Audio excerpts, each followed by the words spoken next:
Well, hello everybody, welcome back to the channel. So I'm just gonna knock off a couple movie reviews here, as I've just watched a couple of movies, and I'm gonna review them each separately, but at the same, at this exact same moment here, I'm just gonna put off a couple of reviews. So the first one I'm gonna start with is continuing on with the Zorro review.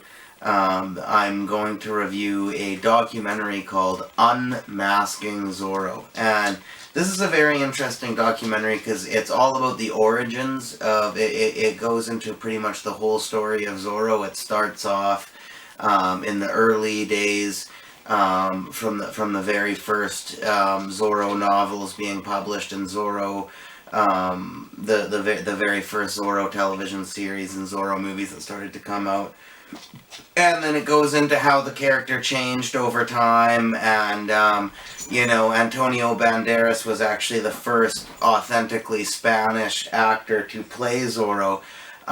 So that's one of the reasons why the Mask of Zorro, the first Zorro introducing Banderas as the character, is considered, the pinnacle or the opus of the whole story as Zorro, because it was actually the first, when Hollywood was at the right time to actually make the first authentic Zorro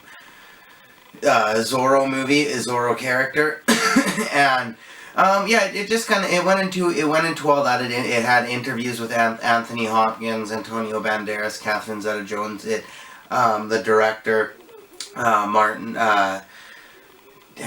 Martin something, I think. I forget the last name, but Martin's, I think, the director. It had all the guys on there talking and giving their take on it, and it was just really interesting. It went into depth about a lot of the filmmaking of the particular project, The Mask of Zorro. One scene I found particularly entertaining, as they went into the stunt choreography and the whole arrangement that went on with that, and the procedures that went on. But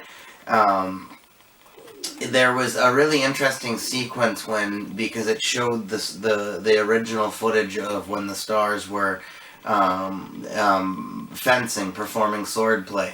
And the true sound of two swords clanging against each other is still a pretty epic sound, but it's not quite as epic as you hear in the film. Sometimes, a lot of times, they enhance that later with other sound effects, but they had a really good sound editor on this movie, and they really showed the difference, because they had to give this guy heavy praise for what he did, because they show all the completed fencing sequences where the swords are clanging, and then they show the original. And he found the best sounding, like, clashes and clangs and that for the swords, but he actually used a slightly different sounding sword clang for each character. Like, each character has both to do with the actual make of the sword they have, the model of sword they have, has a different clang when it hits each other, but also that clang is, somewhat metaphorically, a metaphor for the character, good or bad or evil or whatever, which I thought was you wouldn't notice it just from watching it. Like, I certainly didn't pick that up just from watching it the first time, but watching this documentary, when they went into that actually quite fascinated with me. If you watch this documentary, or even just look up something about that, the behind the scenes making sound editing of The Mask of Zorro, it's a really, really well done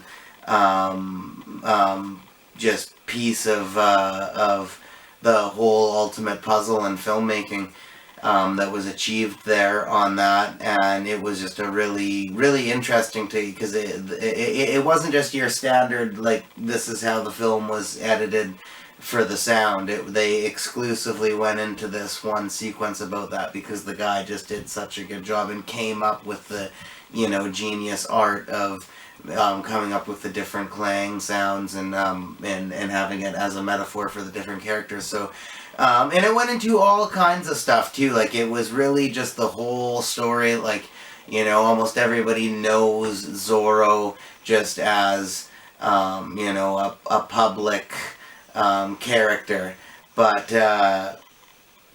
yeah, anybody who would ever be interested in learning a bit more than that and learning all the ins and outs of the story, I'd really recommend checking out the documentary Unmasking Zorro.